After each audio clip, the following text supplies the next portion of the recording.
Hello बच्चों, आज हम बात करेंगे न्यूटन्स लॉज ऑफ मोशन की। और Newton's laws of motion classical physics का पार्ट है।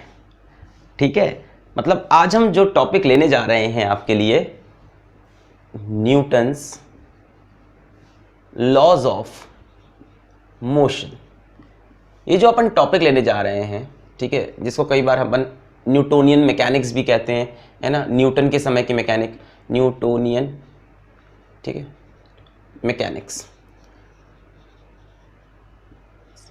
ये अपना बहुत पुराना टॉपिक है, 1642 से 1727 के समय का टॉपिक है, न्यूटन का समय है ये। यानी इस चैप्टर में अपन जो चीज़ें पढ़ते हैं ना, देखते हैं किताब में पुली बनी है, या तो देखते हैं कि वेज बना है, इंक्लाइन प्लेन बना है, या टेबल पे चेन रखी है, तो ये सारी चीज़ें इसलिए क्योंकि ये इस जनरेशन की बात है भाई। हाईटेक बातें इसमें नहीं होंगी, है ना, इसमें बंदर लटका होगा, ऐसी चीज़ें होंगी। तो यार होता क्या है ये लॉज ऑफ मोशन, और ये क्यों आ गया? अभी तक आप जो पढ़ रहे थे वो था काइनेमैटिक्स, ठीक है। मेरे ख्याल से सबने अब तक काइनेमैटिक्स पढ़ लिया होगा। नहीं पढ़ा है तो चैनल पे वीडियोस हैं, आपको सर्च करना है मोशन स्ट्रेट लाइन फिजिक्स वाला या काइनेमैटिक्स फिजिक्स वाला। एनीवेज, काइनेमैटिक्स हमें क्या बताता है? काइनेमैटिक्स हमें बताता है व्हाट इज द इफेक्ट, ठीक है, मतलब जो हो रहा है वो दिखता है कि बॉडी की स्पीड चेंज हुई, बॉडी एक्सेलरेट कर रही, बॉडी ने इतना डिस्टेंस कवर किया, पर ये सारी चीजें क्यों हो रही हैं? क्यों बॉडी चल रही है, क्यों बॉडी रुक गई? Why rest and motion? Kinematics का अगर दूसरा नाम देखो तो होता है रेस्ट एंड मोशन। तो हमें ये पता करना है रेस्ट और मोशन हो क्यों रहे हैं, यानी अब हमें जाना है इसके कॉज में, और जो कॉज है वो है dynamics of motion. Dynamics of motion, dynamics में वैसे कॉज और इफेक्ट दोनों ही कवर होते हैं, ठीक है, बट बेसिकली कॉज के बारे में हमको बात करनी है कि मोशन क्यों होता है, मोशन कब रुकता है, मोशन का कॉज क्या है। तो अब हमें कॉज के ऊपर बात करनी है न्यूटन्स लॉज ऑफ मोशन में। So what is the cause of motion?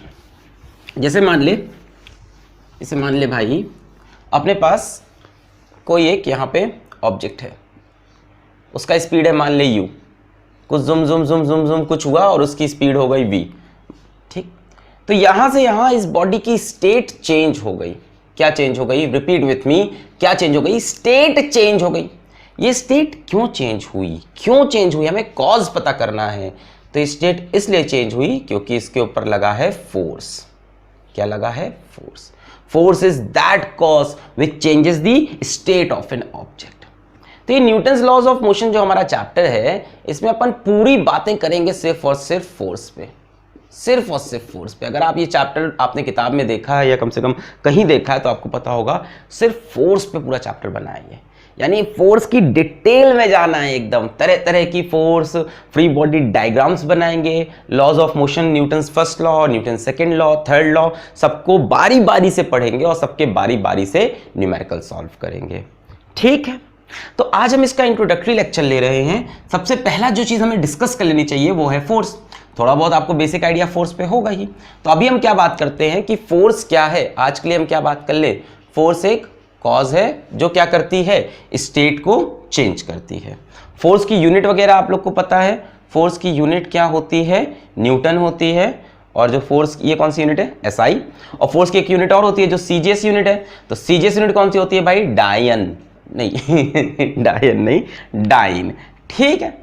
ये फोर्स की बात हो गई। फोर्स कैसी क्वांटिटी है? स्केलर है कि वेक्टर है? तो सबको पता है force is a vector quantity. Force is a vector quantity, ठीक है। तो force is a vector quantity. Force के एसआई यूनिट वगैरह आप लोग को पता है। फोर्स क्या है? एक कॉज है जो चेंज करेगा। और हमें क्या देखना है? रेस्ट एंड मोशन को देखना है, फोर्स कैसे चेंज करता है।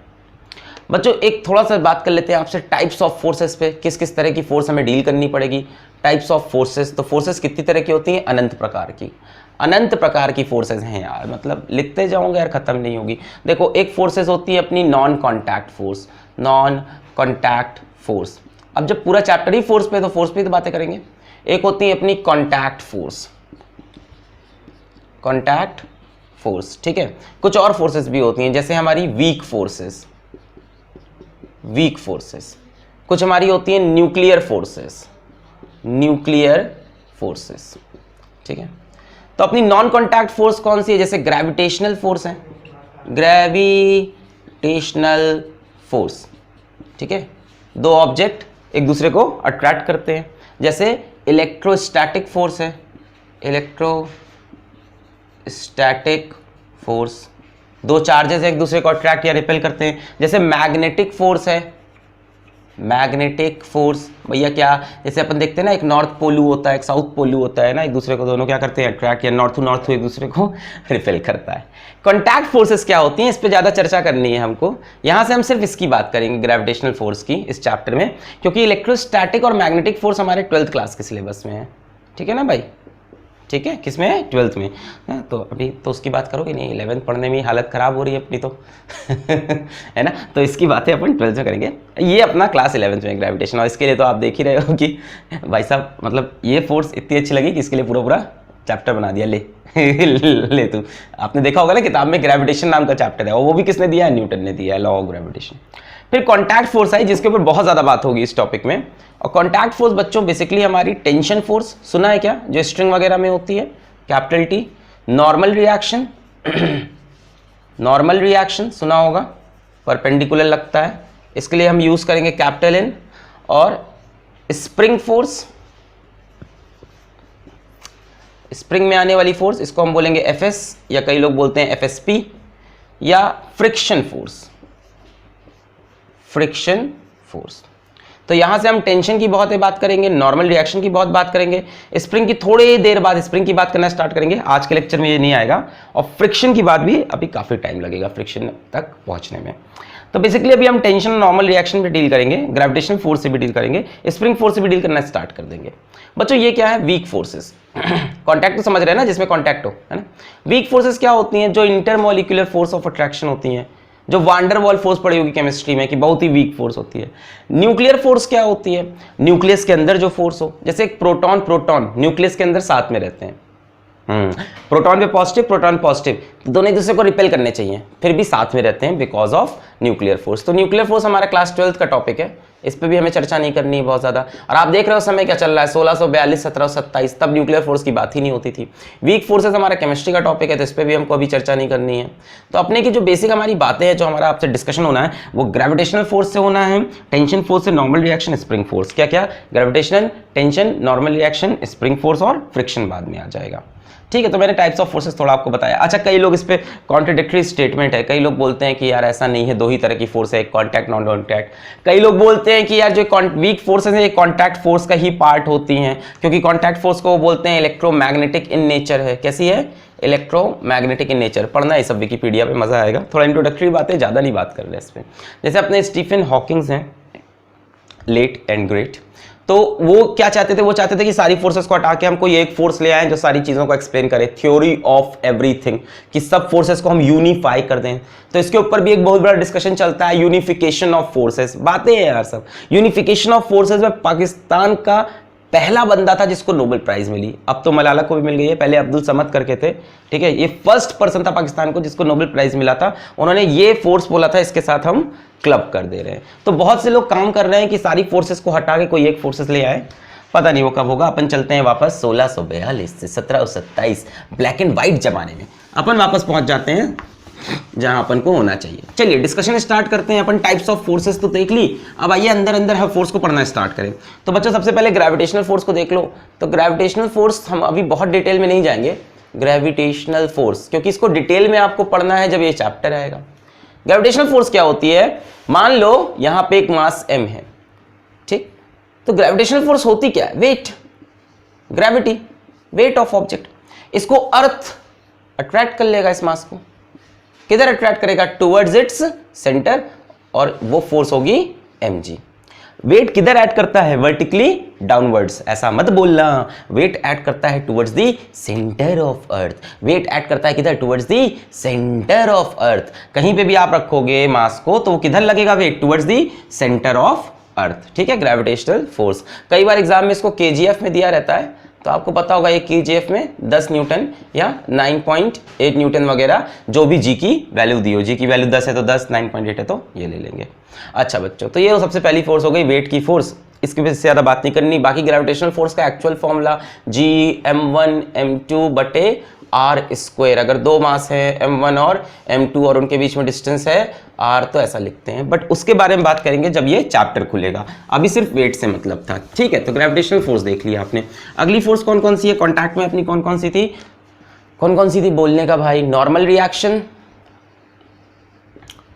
एंड टेंशन, है ना, नॉर्मल रिएक्शन एंड टेंशन। तो आइए नॉर्मल रिएक्शन की बात करें बच्चों। नॉर्मल का मतलब होता है परपेंडिकुलर, ठीक है। जैसे मान लो मैंने यहाँ पे एक मास रखा m, ठीक है, इसके ऊपर ग्रेविटेशनल फोर्स यानी वेट की फोर्स नीचे की तरफ लगेगी, W is equals to mg।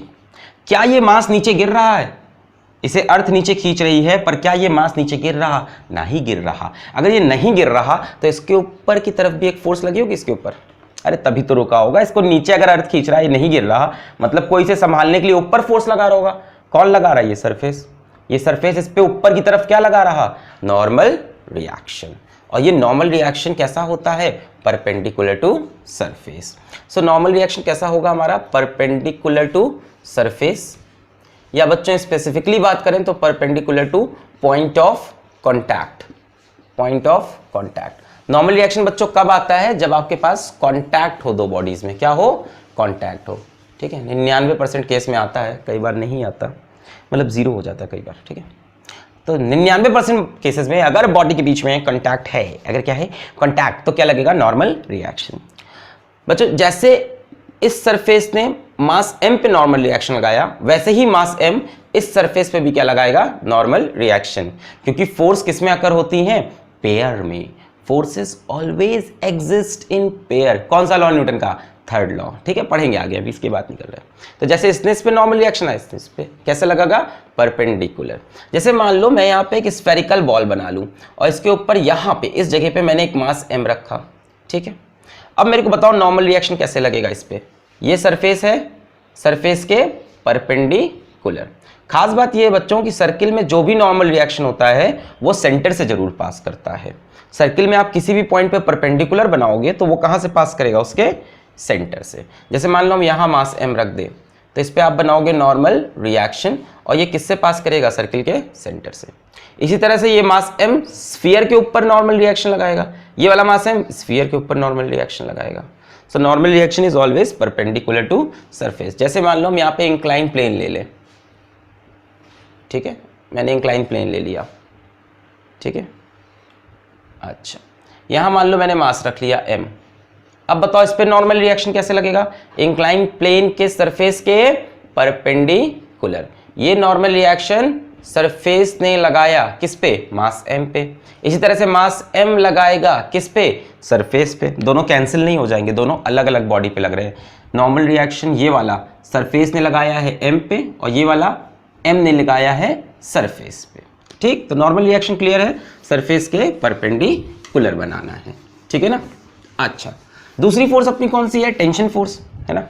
Tension force, जीवन में बहुत है टेंशन, टेंशन टी, ठीक है बच्चों। टेंशन कहाँ पे आता है? टेंशन आता है स्ट्रिंग वगैरह में, ठीक है। कहीं स्ट्रिंग वगैरह दिख जाए, कहीं रॉड वगैरह दिख जाए, ठीक है, कहीं चेन वगैरह दिख जाए, ठीक है। ऐसी चीजें जहां दिख जाए वहां पे अपना टेंशन फोर्स आ जाता है। जैसे मान लो ये हमने ऑब्जेक्ट यहां से लटका दिया, अब इस स्ट्रिंग में कौन सी फोर्स होगी? टेंशन की फोर्स। जैसे मान लो मास m का ऑब्जेक्ट है तो ये नीचे खींचेगा, किस फोर्स से? mg। क्या ये ऑब्जेक्ट नीचे गिर रहा है? क्या ये ऑब्जेक्ट नीचे गिर रहा है? भाई अर्थ इसको नीचे खींच रहा है mg से, पर ये नीचे नहीं गिर रहा, मतलब कोई इसे ऊपर भी खींच रहा, कोई इसे ऊपर भी खींच रहा। तो यहां से ऊपर की तरफ हमने बनाई कौन सी फोर्स? टेंशन की फोर्स, ठीक है, ठीक है। टेंशन की फोर्स कैसे बनी? ऊपर की तरफ। टेंशन की फोर्स कैसे बनाना है? जिस जगह भी बनाओ उस जगह से दूर जाती हुई।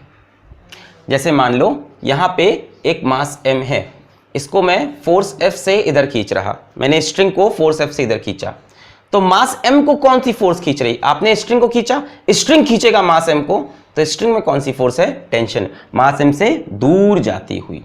नहीं आ रहा, नहीं आ रहा। टेंशन का डायरेक्शन कैसे बनाना है? टेंशन का डायरेक्शन हमेशा away from point, away from point.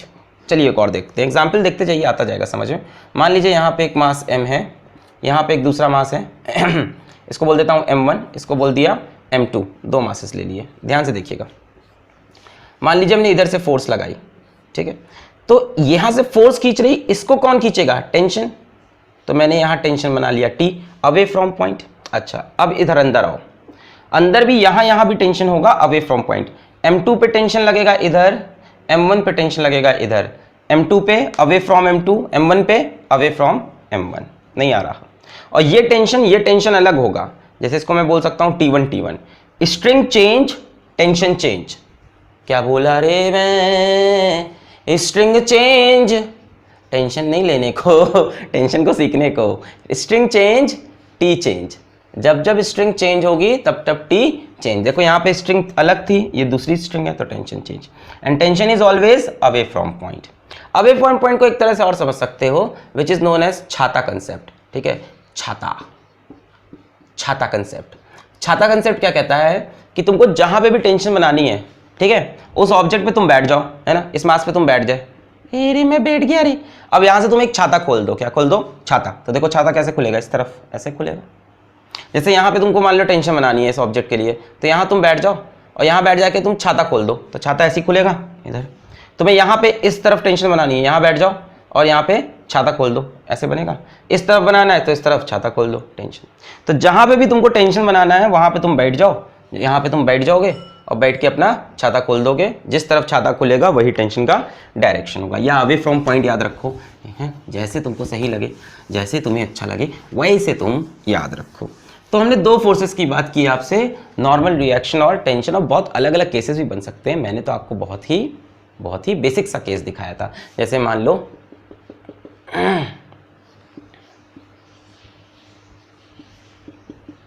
चलो अब टेंशन मार्क करो, अब टेंशन मार्क करो। ये मास m है, ठीक है। तो यहाँ पे तुम बैठोगे, छाता खोलोगे, टेंशन ऐसे अवे फ्रॉम पॉइंट, इसको मैंने बोला T1। यहाँ बैठोगे, छाता खोलोगे, tension away from point T2।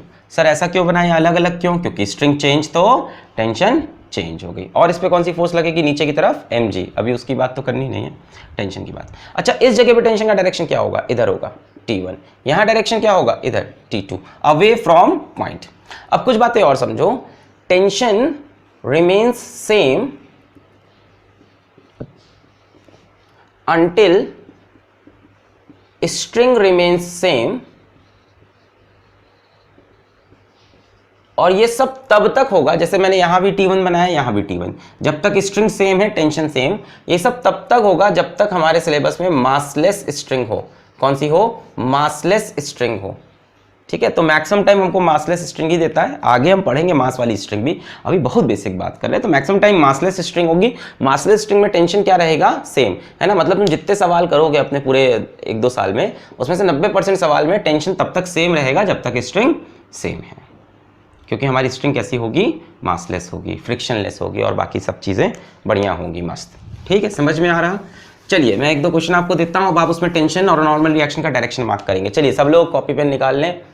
मैं आपको एक सवाल दे रहा हूँ, आप उसमें नॉर्मल रिएक्शन या टेंशन वगैरह जो भी है सब मार्क करेंगे, ठीक है? ठीक है ना, बहुत बढ़िया। ठीक है, ये हमारा एक ब्लॉक, ये हमारा वेज, इसमें नॉर्मल रिएक्शन बनाइए और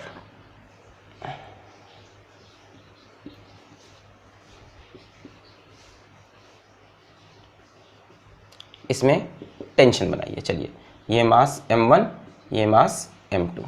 चलिए यहाँ पे आ जाएं। अब इस जगह पे नॉर्मल रिएक्शन वेज लगाएगा ब्लॉक पे, कैसे? परपेंडिकुलर, इसको मैंने n1 बोल दिया। और ब्लॉक लगाएगा वेज पे, कैसे? परपेंडिकुलर, इसको भी बोल दिया n1, ठीक है। यहाँ पे आइए, ये वॉल ब्लॉक पे लगाएगी ऐसे, इसको मैंने बोला n2 परपेंडिकुलर, और ब्लॉक लगाएगा वॉल पे ऐसे n2। यहाँ आइए सरफेस पे, ये सरफेस वेज पे लगाएगा ऊपर n3, और वेज सरफेस पे लगाएगा n3। वेज ने सरफेस पे लगाया n3, सरफेस ने वेज पे लगाया n3। इतने ही नॉर्मल रिएक्शन होंगे, और कहीं तो पॉइंट ऑफ कांटेक्ट नहीं, जहां जहां पॉइंट ऑफ कांटेक्ट वहां वहां नॉर्मल रिएक्शन। इस पे आइए, जल्दी से बनाइए भाई, जल्दी जल्दी। यहाँ पे टेंशन की फोर्स इस तरफ, मैंने बोला T1। यहाँ बताइए, मैंने बोल दिया T2। यहाँ इस तरफ T2, क्योंकि स्ट्रिंग सेम तो tension same, away from point, away from point. यहाँ बताइए, मैंने लिखा T3। यहाँ भी बनाना चाहते हो T3। यहाँ बताओ T1, स्ट्रिंग सेम तो टेंशन सेम, ठीक है। तो 2 फोर्सेस मैंने आपको सिखाई, नॉर्मल रिएक्शन और टेंशन फोर्स, ठीक है। अब अपन बात करते हैं एक नई चीज के बारे में, इसको हम बोलते हैं FBD। FBD क्या है? Free body diagram. Free body diagram. What is free body diagram? इसको डिटेल में समझिए क्योंकि इसके ऊपर आपको बहुत सवाल करने हैं, बहुत ज्यादा। अभी फर्स्ट लॉ पे आए नहीं, अभी सिर्फ इंट्रोडक्शन दे रहे हैं क्या क्या चीजें आने वाली हैं चैप्टर में। फ्री बॉडी डायग्राम बच्चों क्या होता है? फ्री बॉडी डायग्राम में आप पहली बात तो जो बॉडी होती है उसको आप शो करते हो पॉइंट मास से। कैसे शो करते हो? पॉइंट मास से। तो ये हमारा एक बहुत बड़ा अजम्पशन रहेगा इस पूरे चैप्टर में, और यहाँ से लेके 11 की पूरी फिजिक्स में हमारा अजम्पशन होगा कि हम बड़े बड़े ऑब्जेक्ट को छोटा छोटा पॉइंट मानेंगे। बड़े बड़े शहरों में छोटी छोटी बातें। जब बड़ी सी कार होगी तो हम पूरी कार बना के न्यूमेरिकल सॉल्व नहीं करेंगे, हम कार को एक पॉइंट बनाएंगे और न्यूमेरिकल सॉल्व करेंगे। अब बंदर कहीं लटका हुआ है रस्सी से, तो हम बंदर बना के क्वेश्चन सॉल्व नहीं करेंगे, हम पॉइंट बना के करेंगे। तो हम सारे ही मास को, सारी ही बॉडीज को क्या बनाएंगे? Point mass. Point number 1। Point number 2 ये है, हम उस पर शो करेंगे, we will show all forces acting on it. Acting on it, मेरी बात ध्यान सुनो, acting on it. By it वाली फोर्स नहीं शो करनी है, एक्टिंग ऑन इट वाली फोर्स, उस पर जो फोर्स लग रही सिर्फ उसको शो करोगे फ्री बॉडी डायग्राम में। वो जिस पे फोर्स लगा रहा उसको शो नहीं करोगे। तीसरा, फोर्स के लिए हमारे पास होना चाहिए एक रेफरेंस फ्रेम। एक रेफरेंस फ्रेम, रेफरेंस फ्रेम या ये बोल लें एक ऑब्जर्वर होना चाहिए। फोर्स कहां से देख रही हो? कोई एक ऑब्जर्वर देख रहा हो फोर्स को। अलग अलग ऑब्जर्वर के लिए फोर्सेस अलग अलग होती हैं।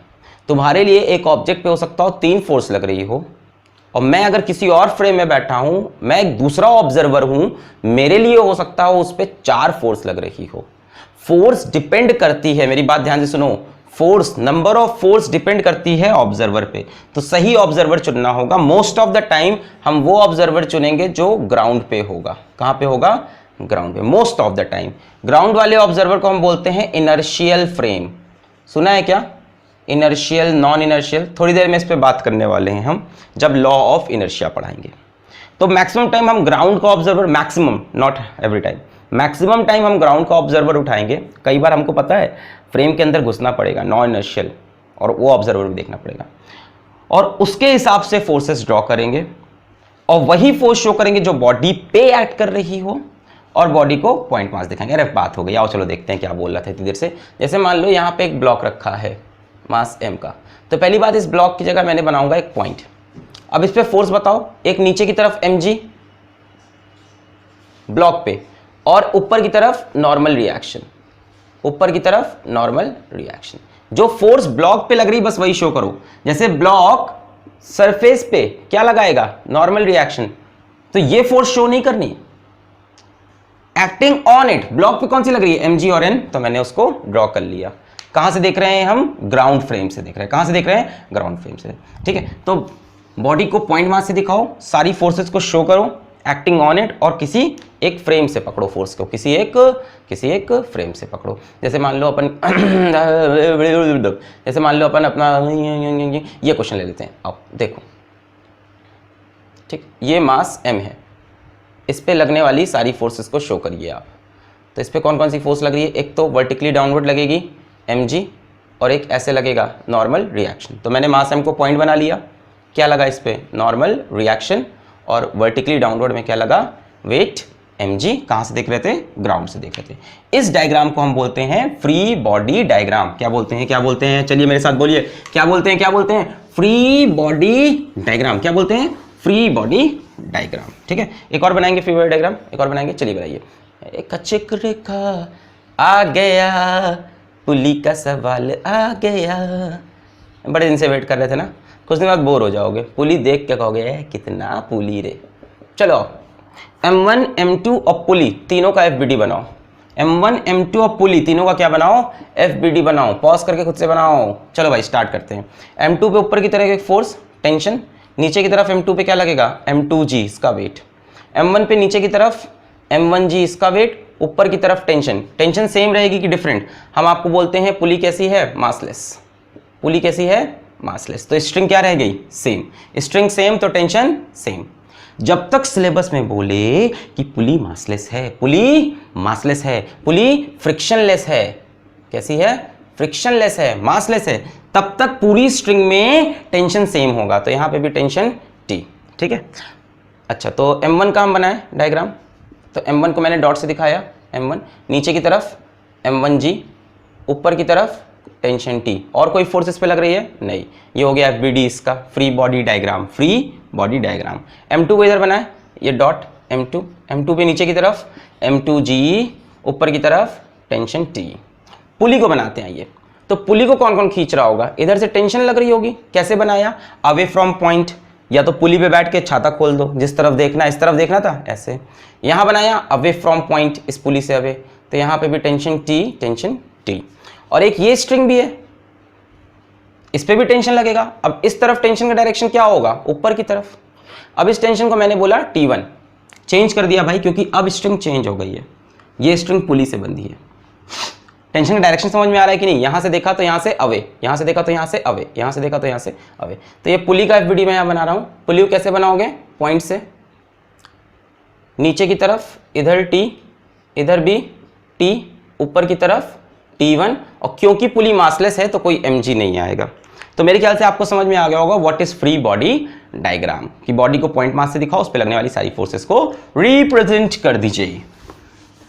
तो ये सारी बेसिक बातें करने के बाद हम आपका स्वागत करते हैं फिर से वापस #न्यूटन्स लॉज ऑफ मोशन पे।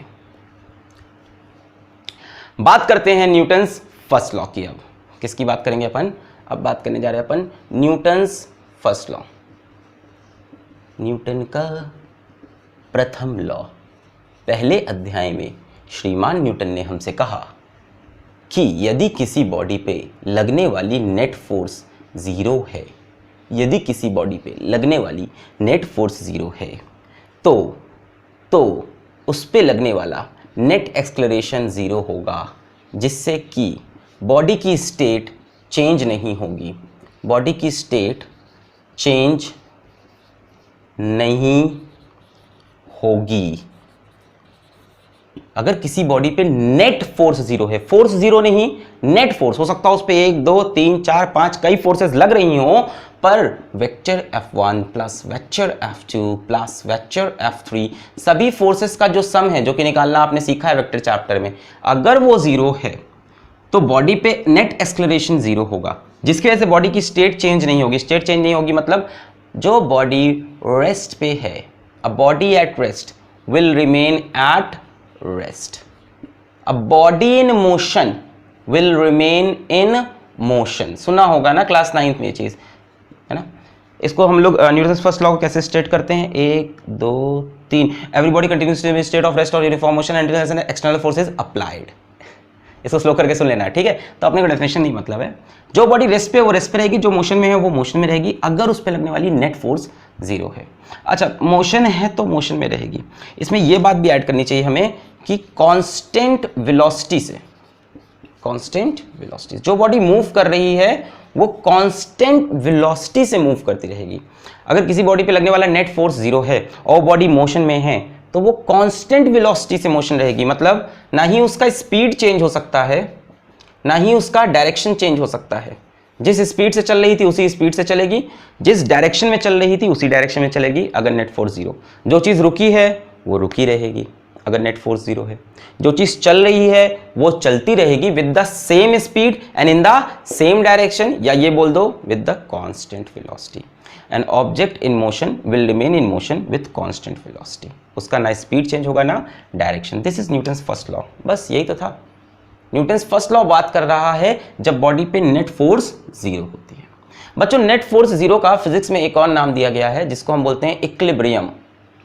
Equilibrium, equilibrium, equilibrium. इक्विलिब्रियम पे वैसे बहुत डिटेल बातें करेंगे हम लोग, बहुत डिटेल, जब पोटेंशियल एनर्जी समझ जाएंगे। अभी सिर्फ बात कर रहे हैं कि इक्विलिब्रियम का छोटा सा मतलब होता है जब बॉडी पे लगने वाली नेट फोर्स 0 हो। If the net force on body is 0 then body is said to be in equilibrium. और हो सकता हो मल्टीपल फोर्स लगने के बाद भी बॉडी पे नेट फोर्स 0 हो। तो अब हम बात करते हैं न्यूटन्स फर्स्ट लॉ पे आने वाले न्यूमेरिकल की। फर्स्ट लॉ समझ में आ गया है। फर्स्ट लॉ को हम लॉ ऑफ इनर्शिया भी बोलते हैं, सुना होगा आपने, law of inertia, law of inertia. ठीक है, आइए फर्स्ट लॉ के न्यूमेरिकल्स देखना स्टार्ट करते हैं। फर्स्ट लॉ किस चीज पे बेस्ड है, यहां साइड में लिख लो, फर्स्ट लॉ, जिसके लिए आज के लेक्चर में आप आए थे। न्यूटन्स फर्स्ट लॉ क्या बोलता है, बॉडी पे लगने वाली अगर नेट फोर्स कितनी है 0, तो बॉडी का ए नेट कितना होगा 0, तो बॉडी की स्टेट चेंज नहीं होगी। यही है फर्स्ट लॉ, स्टेट चेंज नहीं होगी। ठीक है, और एफ नेट 0 का मतलब क्या है फिजिक्स में, इक्विलिब्रियम। तो आइए इक्विलिब्रियम से रिलेटेड न्यूमेरिकल से लेते हैं, स्टार्ट करते हैं। चलिए, तो अपन न्यूमेरिकल का फॉर्मेट ये रखेंगे कि पहले आसान न्यूमेरिकल करेंगे फिर अच्छे करेंगे। ठीक है, तो देखो जैसे सबसे पहले न्यूमेरिकल में ले रहा हूँ कि यहाँ पे एक स्ट्रिंग लगी है, इससे एक मास लटक रहा है 2 kg का, फिर यहाँ पे एक और मास लगा है 3 kg का।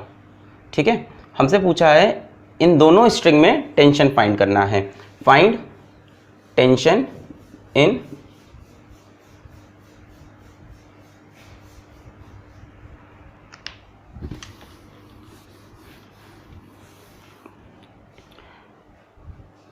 ठीक है। तो न्यूमेरिकल लेने का तरीका ये होगा कि पहले आसान न्यूमेरिकल लेंगे फिर ठीक ठाक ले लेंगे। तो देखो सबसे पहले न्यूमेरिकल जो मैं दे रहा हूँ कि यहाँ पे एक स्ट्रिंग है, इससे एक मास लटक रहा है लेट अस से 2 kg का, फिर ये स्ट्रिंग और आगे गई और यहाँ पे एक और मास है लेट अस से 5 kg का। अब पूछा है इन दोनों स्ट्रिंग में टेंशन बताइए, find tension in both strings. और दोनों में टेंशन अलग अलग होगी क्योंकि स्ट्रिंग अलग अलग है। और क्या कंडीशन दी है कि इक्विलिब्रियम में है पूरा सिस्टम, इक्विलिब्रियम में है पूरा सिस्टम, सिस्टम इक्विलिब्रियम में है मतलब ये भी इक्विलिब्रियम में है और ये भी इक्विलिब्रियम में है। तो कैसे करेंगे दोनों के लिए, आइए पहले फोर्सेस देखते हैं। 2 kg पे ऊपर की तरफ टेंशन सही है T, और 2 kg पे नीचे की तरफ भी टेंशन, अवे फ्रॉम पॉइंट। यहां पे बैठो, छाता खोलो ऊपर की तरफ, फिर जब नीचे देखोगे नीचे की तरफ छाता खोला। इसको मैंने बोला T1 क्योंकि बच्चों स्ट्रिंग चेंज हो गई। 5 kg पे देखो तो ऊपर की तरफ T1, यहां बैठे अवे फ्रॉम पॉइंट। आइए 2 kg का FBD बनाएं। ये मैंने 2 kg को पॉइंट मास से दिखा लिया। ऊपर की तरफ फोर्स लग रही T, नीचे की तरफ फोर्स लग रही T1, और एक इसका वेट भी नीचे की तरफ लगेगा कितना 2g mg। आइए 5 kg का FBD बनाएं। ये है 5 kg का मास, ठीक है। ऊपर की तरफ फोर्स लग रही है T1, ऊपर की तरफ फोर्स लग रही T1 और नीचे की तरफ इसका वेट लगेगा 5g। बोलिए समझ में आया है। इस पे एक T ऊपर एक T1 नीचे, अवे फ्रॉम पॉइंट, यहाँ T1 अवे फ्रॉम पॉइंट, अलग अलग लिया क्योंकि स्ट्रिंग अलग थी। अब दोनों ही बॉडी किस में है, इक्विलिब्रियम में। बोला सिस्टम इक्विलिब्रियम में है मतलब इस पे भी नेट फोर्स 0, इस पे भी नेट फोर्स 0, तो जितनी फोर्स ऊपर उतनी फोर्स नीचे। तो हम बोलेंगे T1 किसके इक्वल हो गया 5g के, तो T1 की वैल्यू 50 हो गई है ना। मान लो अगर हमसे बोलता है g की वैल्यू 10 है तो हम बोल सकते हैं T1 की वैल्यू कितनी हो गई 5 × 10 50 न्यूटन। फिर यहाँ आओ 2 kg इक्विलिब्रियम में, तो जितनी फोर्स ऊपर उतनी फोर्स नीचे। तो ऊपर T है, नीचे क्या है 2g भी है और T1 भी है। ऊपर T है, नीचे इसका वेट और T1, तो T is equals to 2 × g, g कितना है 10 प्लस T1 कितना है 50, तो ये कितना हो गया 70 न्यूटन। तो यहाँ पे 70 न्यूटन और इस वाले पे 50 न्यूटन। इस पे ज़्यादा क्यों आ रही टेंशन, क्योंकि ये दोनों मास को उठा रहा। इस पे कम क्यों आ रही, ये एक मास को उठा रहा। ये वाली स्ट्रिंग देखो दोनों को उठा रही है, 2 को भी और 5 को भी। तो यहाँ टेंशन कितना आया 70 और यहाँ पे कितना आ रहा था 50 न्यूटन। कोई पूछे यहाँ पे टेंशन का डायरेक्शन क्या है तो आप बोलो नहीं पता। टेंशन का डायरेक्शन हर पॉइंट पे अलग अलग होता है और ऑब्जेक्ट के रेफरेंस में ही बता सकते हैं। ठीक है, तो ये समझ में आ गया क्या करना है आपको इक्विलिब्रियम में। इक्विलिब्रियम में आपको नेट फोर्स को 0 करना है। अब बच्चों फोर्स को आपने 0 कर दिया इक्विलिब्रियम समझे, पर मान लो फोर्स x में भी हो और फोर्स y में भी हो, तो x में भी टोटल फोर्स 0 होनी चाहिए और y में भी 0 होनी चाहिए।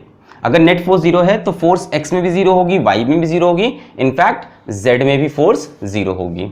तो इस कॉन्सेप्ट पे भी एक क्वेश्चन देता हूं x और y वाले पे, ठीक है, फर्स्ट लॉ पे बेस्ड। जैसे मान लो हमसे बोला कि ये एक स्ट्रिंग बंधी है, यहाँ एक मास m है 5 kg का मान लो मास है, और यहाँ से भी स्ट्रिंग बंधी है, ठीक है, और हमसे बोला है सपोज कर लो ये एंगल हमसे बोला है 37 डिग्री। हमसे फिर वही क्वेश्चन है, find tension in both strings, और क्या बोल रखा है कि पूरा सिस्टम किसमें है, इक्विलिब्रियम, मतलब ये 5 kg इक्विलिब्रियम में है। तो बताओ 5 kg पे इधर टेंशन इधर लगेगी, इसको बोला T1, इधर ऊपर की तरफ लगेगी T2, अवे फ्रॉम पॉइंट, बस 5 kg को ही देखना है। नीचे की तरफ कौन सी वेट फोर्स लगेगी, 5G। तो मैं यहाँ बना लेता हूँ, इस तरफ लग रही T2, इस तरफ लग रही T1, नीचे की तरफ लग रही 5G। अच्छा, ये एंगल 37 डिग्री है, तो ये एंगल भी 37 डिग्री हो जाएगा। तो मैंने यहाँ से बनाया ये एंगल 37 डिग्री। अब हमसे बोला नेट फोर्स 0 है। अब की बार देखो फोर्स y में भी है, x में भी है, तो हमें अब क्या देखना होगा, fx को 0 और fy को 0 करना पड़ेगा। T2 के 2 कंपोनेंट बनेंगे, सबको समझ में आ रहे होंगे। T2 का इधर कंपोनेंट कितना आएगा, T2 sin 37 आएगा कि नहीं, और T2 का इधर कंपोनेंट कितना आएगा, T2 cos, सॉरी इधर कितना आएगा, T2 cos 37, इधर थीटा है, और इधर कितना आएगा, T2 sin 37। जिधर थीटा होता है उधर cos आता है और उसके सामने वाले में sin आता है। आइए अब T2 को मैं हटा दूं, क्योंकि T2 के कंपोनेंट आपने ले लिए, इधर थीटा था उधर cos और इधर sin। अच्छा, sin 37 cos 37 निकालने का तरीका तो याद हो गया होगा अब तक आपको। ये 37 डिग्री वाला ट्रायंगल, यहाँ क्या लिखते हैं, 3 4 5, तो यहाँ से देखो sin 37 कितना हो जाएगा, 3/5, perpendicular upon hypotenuse cos 37, base upon hypotenuse मतलब 4/5। अब आ जाओ, अब आप बोलोगे x की फोर्स भी 0 और y भी 0, तो x की फोर्स 0 मतलब जितनी इधर उतनी इधर, तो हम बोलेंगे T1 is equals to T2 sin 37 बोल सकते हैं। मतलब T1 is equals to T2 into sine 37 कितना हो जाएगा, 3/5। एक इक्वेशन ये हो गई हमारी। दूसरी इक्वेशन वर्टिकल वाली से देख लो, जितनी फोर्स ऊपर उतनी नीचे, तो ऊपर फोर्स कितनी है, T2 cos 37, T2 cos 30, और नीचे कितनी है 5 इंटू जी की वैल्यू कितनी मान लें हम, 10 मान लें, तो T2 इंटू cos 37 कितना होगा, 4/5 इज इक्वल्स टू 5G। जी की वैल्यू कितनी मान ली है, 10। यहाँ से T2 की वैल्यू मिल जाएगी, T2 is equals to 5 5 25 into 10/4 है ना। तो जो भी है ये T2 की वैल्यू यहाँ पुट कर दोगे तो T1 की वैल्यू मिल जाएगी। सॉल्व नहीं कर रहा मैं, समझ में आ रहा है कि नहीं आ रहा। यहाँ से T2 की वैल्यू निकालो इस वाली इक्वेशन से, उसको यहाँ पुट करो, T1 की वैल्यू आ जाएगी। ठीक है, बहुत बढ़िया। चलिए नेक्स्ट क्वेश्चन लेते हैं अपन। ठीक है, चलिए ये वाला अपने आप ट्राई करिएगा। जैसे मान लीजिए यहाँ एक स्ट्रिंग है ऐसे, एक स्ट्रिंग है ऐसे, दोनों स्ट्रिंग एक मास से बंधी है। मास है √2 kg। कितना मास है, √2 kg का मास है। ठीक है, √2 kg का मास है। ये एंगल हमें दे रखा है 30 डिग्री, ये एंगल हमें दे रखा है 60 डिग्री। हमसे कहा है find tension in both strings. क्या बोला है, find tension in both strings. चलिए अब बताइए 2 kg पे इस तरफ फोर्स लगेगी ऊपर की तरफ, मैंने इसको बोला टेंशन T1। इधर इस तरफ लगेगी, इसको मैंने बोला T2। आइए इसका FBD बनाते हैं √2 kg का। ये रहा मास √2 kg का। इधर फोर्स लग रही है कौन सी, T2 टेंशन, इधर कौन सी, T1 टेंशन। ठीक है, और नीचे की तरफ इसका वेट मतलब √2g mg। सही है, एंगल बना लेते हैं। ये वाला कितना है 30 डिग्री, ये वाला कितना है 60 डिग्री। ठीक है, अब क्या करोगे, वही काम करना है, fx को 0 कर दो, fy को 0 कर दो। T2 के 2 कंपोनेंट करो, एक T2 का कंपोनेंट वर्टिकल में, एक हॉरिजॉन्टल में। तो वर्टिकल में कितना आएगा, T2 sin 37, हाँ या ना भाई। और इस तरफ कितना आएगा, T2 cos 37 ऐसे। T1 का भी इस तरफ कितना आएगा, इस तरफ थीटा है तो जिस तरफ थीटा उधर cos, तो T1 cos 60, ऊपर की तरफ T1 sin 60। ठीक है भाई साहब, अब क्या करो, जितनी फोर्स वर्टिकल में है उनको इक्वेट करो, जितनी फोर्स हॉरिजॉन्टल में, इधर T1 cos 60, इधर T2 cos 30 है ना, cos 30 ये sin 30, इनको इक्वेट। तो पहले इन दोनों को इक्वेट कर दो, तो अपन बोलेंगे T1 cos 60 is equals to T2 cos 30। अब T1 cos 60 कितना, 1/2 is equals to T2 cos 30 कितना, √3/2।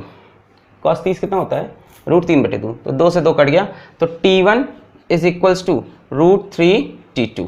ये पहली इक्वेशन मिली हॉरिजॉन्टल से। अब वर्टिकल में आ जाओ, वर्टिकल में ऊपर की तरफ कितनी फोर्स है, T2 sin 30 plus T1 sin 60 और नीचे की तरफ कितनी फोर्स है, √2g, g की वैल्यू कितनी मान लेंगे अपन, 10 मान लेंगे। तो T2 sin 30 is 1/2, T1 sin 60 इज √3/2 is equals to √2 into g की वैल्यू 10 हो गई। ठीक है, तो यहाँ से 2 अपना एलसीएम हो गया, 2 यहाँ आ जाएगा। अब इसके बाद क्या करना है तुमको, T1 की जगह पुट कर दो √3 T2, तो T2 प्लस T1 की जगह √3 T2, √3 T2 into √3 is equals to √2 into, तो कितना हो गया 20 √2। अब यार सॉल्व कर लेना इसके आगे, समझ में आ रहा है कि नहीं आ रहा है। यहाँ से T2 की वैल्यू मिलने वाली है, ये √3 3 बन जाएगा, 4 T2 हो जाएगा। यहाँ से T2 की वैल्यू मिल जाएगी, T2 की वैल्यू ये √3 3 हो जाएगा, 3 और 1 4 हो जाएगा। यहाँ से T2 निकाल लोगे, T2 की वैल्यू यहाँ पुट कर दोगे जिससे T1 मिल जाएगा। तो करने का मेथड मैं बता रहा हूँ ऐसे क्वेश्चन में, fx को 0 करो और fy को 0 करो। पहले कंपोनेंट निकालो, जैसे T2 component T2 cos 30, T2 sin 30, T1 का T1 इधर sin 60 इधर cos 60, हॉरिजॉन्टल और वर्टिकल फोर्सेस को 0 कर लो। ठीक है, क्लियर हो गई बात, समझ में आ रहे हैं सवाल, बहुत बढ़िया, मज़ा आ रहा है, बहुत बढ़िया बात है। ठीक है,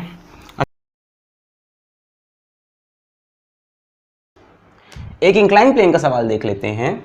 जैसे मान लो ये इंक्लाइन प्लेन है, ये एंगल मान लो थीटा है, यहाँ एक मास रखा है m और ये एक स्ट्रिंग से मैंने उठा के यहाँ बांध दिया। हमसे पूछ रहा है find tension in string and normal reaction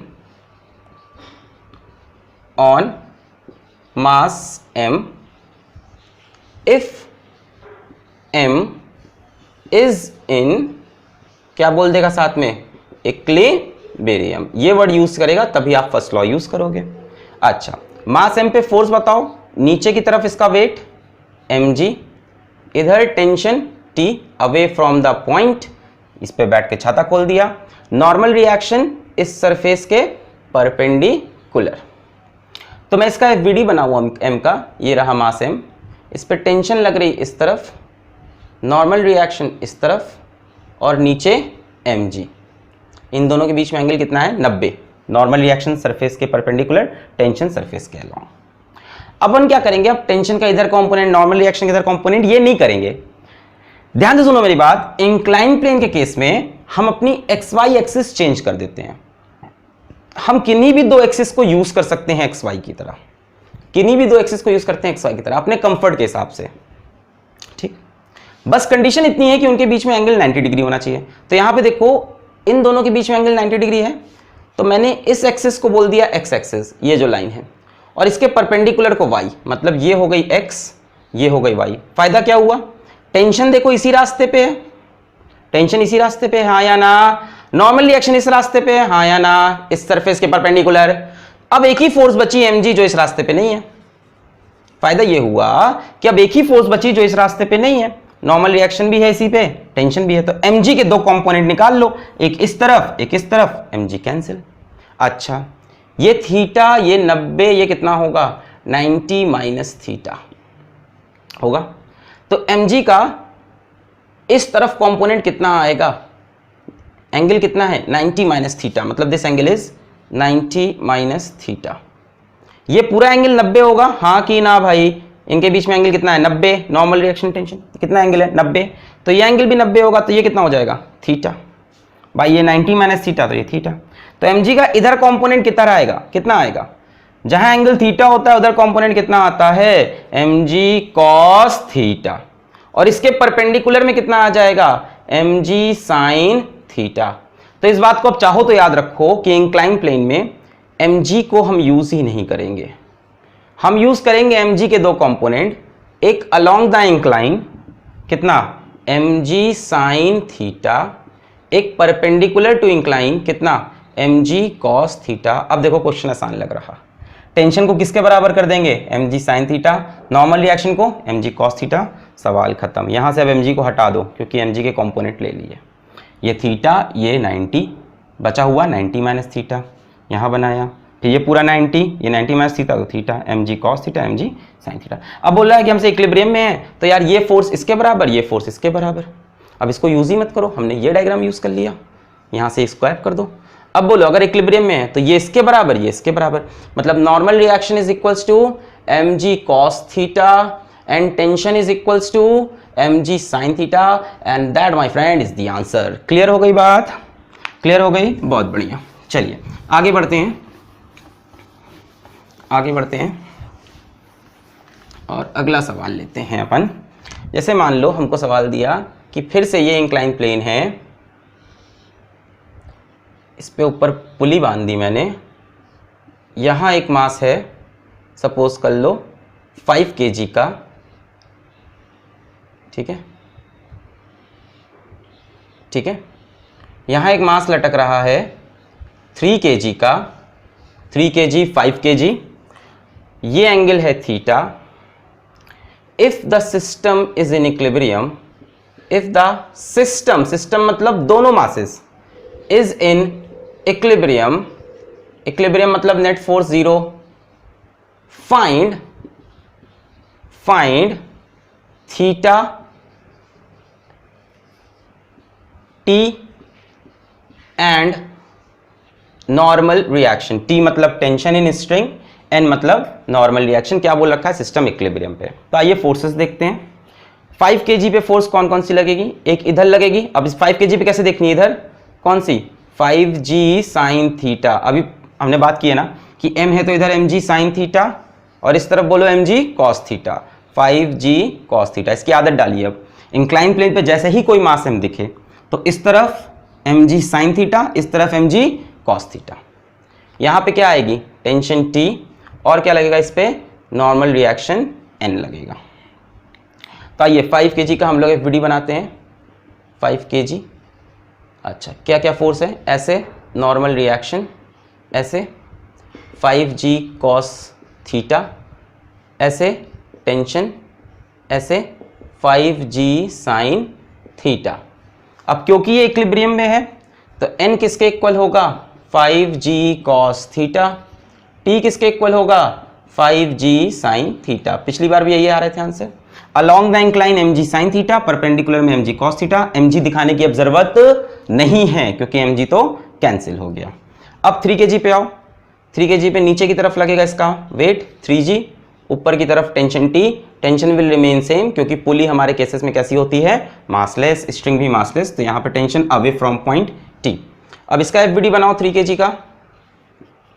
ऊपर की तरफ टेंशन T, नीचे की तरफ 3g, है ना। g की वैल्यू अपन कितनी मान लेते हैं?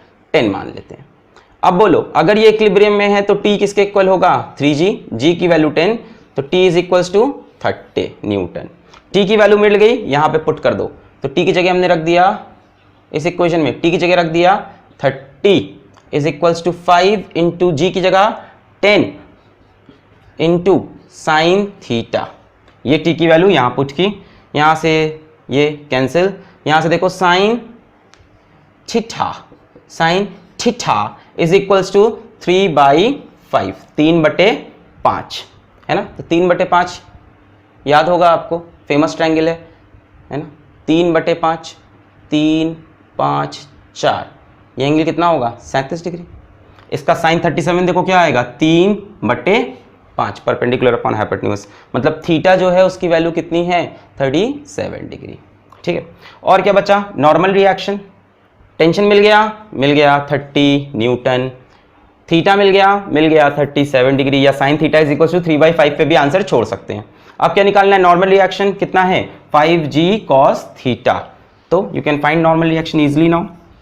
Normal reaction is equals to 5g की वैल्यू 10 cos 37, cos 37 कितना होगा? 4/5, 4/5 से 5 मर गया। नॉर्मल रिएक्शन कितना आया? 40 न्यूटन। सो नॉर्मल रिएक्शन मिल गया, साइन थीटा मिल गया और टेंशन मिल गया। तो इस तरह से आपको इक्विलिब्रियम के सवाल करने हैं। इंक्लाइन प्लेन पे आप याद रखेंगे कि along the incline mg sine theta, perpendicular में mg cos थीटा, और उसी में फोर्सेस को आप डील कर लेंगे। ठीक है, तो ये भी क्लियर हो गया सवाल।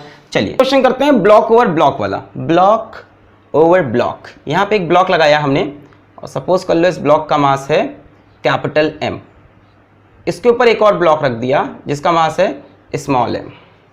ठीक है, हमसे पूछा find normal reaction between two blocks, इन दो ब्लॉक्स के बीच में normal reaction, and normal reaction between surface and mass capital M। यहां पे नॉर्मल रिएक्शन निकालना है और यहां पे। चलिए स्टार्ट करते हैं। इस पे मास M पे कौन कौन सी फोर्स लगेगी? नीचे की तरफ लगेगा इसका वेट mg, और ये M इसके ऊपर की तरफ लगाएगा नॉर्मल रिएक्शन N। और कोई फोर्स तो नहीं लग रही छोटे m पे। नीचे की तरफ इसका वेट mg, ऊपर की तरफ M ने इसके ऊपर क्या दिया? Normal reaction. तो M का FBD बना रहा हूं मैं, नीचे की तरफ mg, ऊपर की तरफ N। क्लियर है? आइए कैपिटल M को देखते हैं। कैपिटल M पे लगने वाली फोर्स, यहीं पे गलती होती है बहुत ज्यादा। नीचे की तरफ इसका वेट कैपिटल mg, ये सरफेस लगाएगा M पे नॉर्मल रिएक्शन, उसको मैंने बोला N1। ये सरफेस M पे क्या लगाएगा? नॉर्मल रिएक्शन, जिसको बोला N1। अब N1 सिर्फ बड़े वाले M पे एक्ट करेगा, छोटे वाले M पे एक्ट नहीं करेगा, क्योंकि ये सरफेस सिर्फ बड़े M को टच कर रहा है। जो दो सरफेस कांटेक्ट में होते हैं उन्हीं पे नॉर्मल रिएक्शन लगता है। क्या कैपिटल M पे कोई और फोर्स लगेगी? mg, ये इस पे नहीं एक्ट कर रही, ये इसकी फोर्स थी। अब सुनो, क्योंकि इसने कैपिटल M ने स्मॉल m पे नॉर्मल रिएक्शन लगाया है, तो स्मॉल m भी कैपिटल M पे क्या लगाएगा? Normal reaction. ये कंसेप्ट क्लियर हुआ? आप ये मत कहना कि स्मॉल m इसके ऊपर mg लगा रहा। आंसर सही आता है, मुझको पता है, आप कमेंट में बोल दोगे, पर कंसेप्ट गलत हो जाएगा और आगे के अच्छे सवाल नहीं बनेंगे। आप ये मत कहना ये इसके ऊपर mg फेट लगा रहा, ना ना ना, आप बोलना ये इसके ऊपर कौन सी फोर्स लगा रहा? Normal reaction. कैपिटल M ने स्मॉल m पे क्या लगाया? n। स्मॉल m भी कैपिटल M पे क्या लगाएगा? n।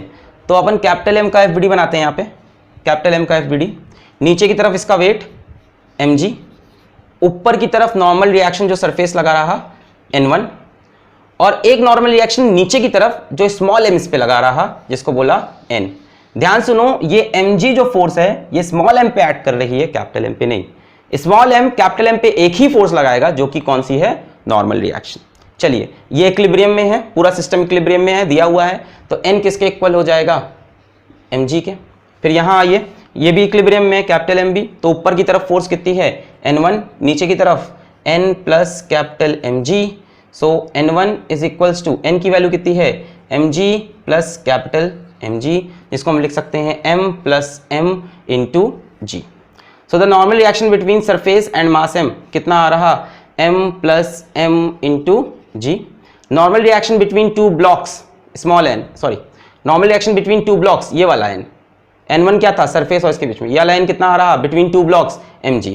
तो n is equals to mg, और ये वाला m plus m into g। तो मैंने जो कंसेप्ट बताया उसको ध्यान रखिएगा। अब इसी बेसिस पे आपको एक क्वेश्चन खुद से ट्राई करना है, मैं आपको बना के दे रहा हूं, और इसका आंसर आपको कमेंट में बोलना है मेरे को। ये है 5 kg, इसके ऊपर एक मास रखा है 3 kg, और इसके ऊपर एक और मास रखा है 2 kg। आपको इनके बीच का नॉर्मल रिएक्शन जो कि N1, इनके बीच का नॉर्मल रिएक्शन जो कि N2, इनके बीच का नॉर्मल रिएक्शन जो कि N3, इन तीनों को फाइंड करना है, और जो कंसेप्ट बताया है उसको अच्छे से यूज करना है। ध्यान से देख लीजिए, आंसर कमेंट में बताइए N1, N2, N3 की वैल्यूज। ठीक है, ये समझ में आ गया, ब्लॉक ओवर ब्लॉक। इतने तरह के सवाल मैंने आपको करा दिए Newton's first law of motion में। जो बढ़िया सवाल है ना, वो न्यूटन सेकंड लॉ में ज्यादा अच्छे सवाल बनते हैं, क्योंकि वहां पे एक्सलेरेशन भी आ जाता है। ठीक है, तो अगला वीडियो रहेगा Newton second law, spring force, इनके बारे में आगे बात करेंगे, क्योंकि वहां पे एक्सलेरेशन आएगा। तो जो आप पुली वाले क्वेश्चंस देखते हो किताब में कि पुली चल रही है या मास खिसक रहा है, तो उन सब की बात अपन तभी कर सकते हैं जब सिस्टम में एक्सलेरेशन आए। तो ये था न्यूटन्स फर्स्ट लॉ और introduction Newton's laws of motion का। देखते हैं नेक्स्ट वीडियो, पढ़ते रहिए, ऑल द बेस्ट।